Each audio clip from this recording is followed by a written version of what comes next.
আমরা দেখছি যে বিভিন্ন স্থানে যারা সরকারি রিটার্নিং কর্মকর্তা আছেন, সেক্ষেত্রে যারা নিরপেক্ষ ভাবে কাজ করে যাচ্ছেন, যারা এই যে প্রিজাইডিং অফিসার থেকে শুরু করে বিভিন্ন ক্ষেত্রে বিএনপি কে সহযোগিতা করছেন না, স্থানীয় বিএনপি প্রার্থীকে সহযোগিতা করছেন না, তাদেরকে নির্বাচন কমিশনের চাপ প্রয়োগের মাধ্যমে তাদেরকে সাধারণত উচ্চ করা হচ্ছে, অথবা বিএনপির কোন প্রার্থীকে যে শোকজ দিচ্ছেন কিংবা জবাব দিতে যাচ্ছে তাদেরকে উচ্চ করা হচ্ছে।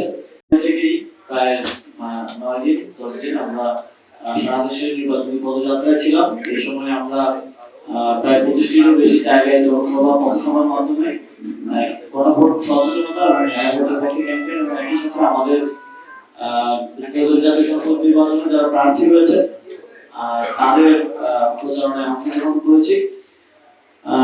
এর মধ্যে অনেক ঘটনাই ঘটে গেছে। অনেকগুলোই আমাদের নির্বাচন পরিচালনা কমিটির সেক্রেটারি তিনি বললেন। আরো কিছু বিষয় আমি বলতে চাই, যেমন আমরা বিএনপির একজন সাবেক স্বরাষ্ট্রমন্ত্রী আলতাফ হোসেন চৌধুরীর মুখে শুনলাম যে ওরা ডিজিএফআই এবং এনএসআই জরিপের উপরে ভিত্তি করে প্রার্থী ঠিক করেছেন। প্রথমত এটা অত্যন্ত লজ্জাজনক এবং আমাদের গণতন্ত্রের জন্য হুমকি স্বরূপ। যখন একটা সরকার দায়িত্বে আছে, এই নির্বাচন তারা আয়োজন করছে, সেই রাষ্ট্রীয় প্রতিষ্ঠানকে কাজে লাগিয়ে একটি দল নিজেদের প্রার্থী বাছাই করছে, এটা প্রথমেই এক ধরনের অগণতান্ত্রিক এবং এক ধরনের তাদেরকে বলা যায় যে যেটা তাদের জন্মটা যেভাবে হয়েছিল এক ধরনের কিংস পার্টির আচরণ। তারা তো গত 1.5 বছর আমাদেরকে কিংস পার্টি বলে এসেছেন, কিন্তু আমরা দেখছি তারা রাষ্ট্র প্রতিষ্ঠানকে ব্যবহার করে তাদের প্রার্থী নির্ধারণ করেছেন। আপনারা জানেন যে কোনো রাজনৈতিক দলের জন্য প্রার্থী নির্ধারণ কতটা গুরুত্বপূর্ণ বিষয়, কারণ 300 আসনের প্রার্থী নির্ধারণের মধ্য দিয়ে দীর্ঘদিন ধরে রাজনৈতিকভাবে কাজ করে আসা রাজনৈতিক নেতাদের কর্মীদের মূল্যায়নের মতো একটা বিষয় ঘটে, এবং তাদের মধ্য দিয়ে কিন্তু আগামী বাংলাদেশে যারা নীতি নির্ধারক তারা নির্বাচিত হবেন। এক্ষেত্রে তারা যদি রাষ্ট্রীয় প্রতিষ্ঠানের সহযোগিতা পেয়েছেন এবং সেটা তারা পাবলিকলি বলছেন, এটা বাংলাদেশের জন্য, বাংলাদেশের গণতন্ত্রের জন্য একটা অশনি সংকেত।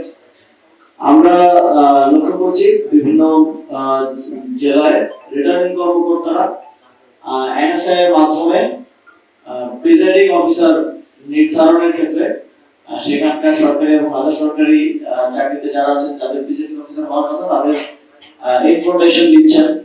যদিও এনএসআই কিংবা কোনো রাষ্ট্রীয় গোয়েন্দা সংস্থা এই ধরনের ইনফরমেশন দেওয়ার কথা না। তারা আমরা যতটুকু জানতে পেরেছি যে তারা মিড লেভেলের এবং উপরের লেভেলের হয়তো তারপর সহায়তায় এই ইনফরমেশন গুলো দিচ্ছে, এবং সেখানে তারা স্পেসিফিকলি রাজনৈতিক মতাদর্শ দেখে প্রিজাইডিং অফিসার নির্ধারণ করছেন।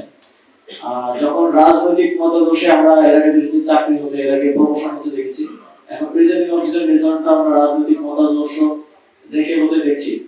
যখন একটা নির্দিষ্ট রাজনৈতিক মতাদর্শের প্রিজাইডিং অফিসাররা দায়িত্বে থাকবে, তখন স্পষ্টভাবেই এই নির্বাচনটা একটা কার্যকরী নির্বাচন হতে যাচ্ছে। একটা ইঞ্জিনিয়ারিং করার মন মানসিকতা তাদের মধ্যে আছে বলে এটা স্পষ্টভাবে প্রতিমান হচ্ছে।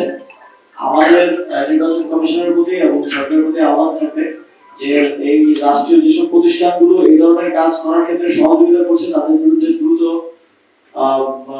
শাস্তিমূলক ব্যবস্থা গ্রহণ করা প্রয়োজন, তাদের জবাবদিহিতা নিশ্চিত করা প্রয়োজন।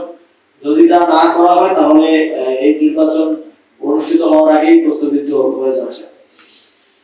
আমরা দেখছি যে বিভিন্ন স্থানে যারা সরকারি রিটার্নিং কর্মকর্তা আছেন, সেক্ষেত্রে যারা নিরপেক্ষ ভাবে কাজ করে যাচ্ছেন, যারা এই যে প্রিজাইডিং অফিসার থেকে শুরু করে বিভিন্ন ক্ষেত্রে বিএনপি কে সহযোগিতা করছেন না, স্থানীয় বিএনপি প্রার্থীকে সহযোগিতা করছেন না, তাদেরকে নির্বাচন কমিশনের চাপ প্রয়োগের মাধ্যমে তাদেরকে সাধারণত উচ্চ করা হচ্ছে, অথবা বিএনপির কোন প্রার্থীকে যে শোকজ দিচ্ছেন কিংবা জবাব দিতে যাচ্ছে তাদেরকে উচ্চ করা হচ্ছে। অথচ আমাদের 11 দলীয় জোটের পক্ষ থেকে এই কনসার্ট আছে, আমাদের দলের পক্ষ থেকে আমাদের প্রার্থীরাও যে বিভিন্ন অফিসারদের পক্ষপাতিত্বের অভিযোগ করে যে অভিযোগগুলো নির্বাচন কমিশনে পাঠিয়েছিল, সেগুলোর ব্যাপারে কোনো ফলোআপ আমরা পাই নাই। নির্বাচন কমিশন একটা মানে গভীর খাদের মতো হয়ে গেছে, সেখানে আমাদের চিঠি গেলে সেটা কখনো ফেরত আসতেছে না, কিন্তু কেউ বিএনপির কোনো প্রার্থীকে শোকজ করলে চিঠিও দেওয়া যাচ্ছে না, বিকালের মধ্যে সে উজ্জ্বল হয়ে যাচ্ছে।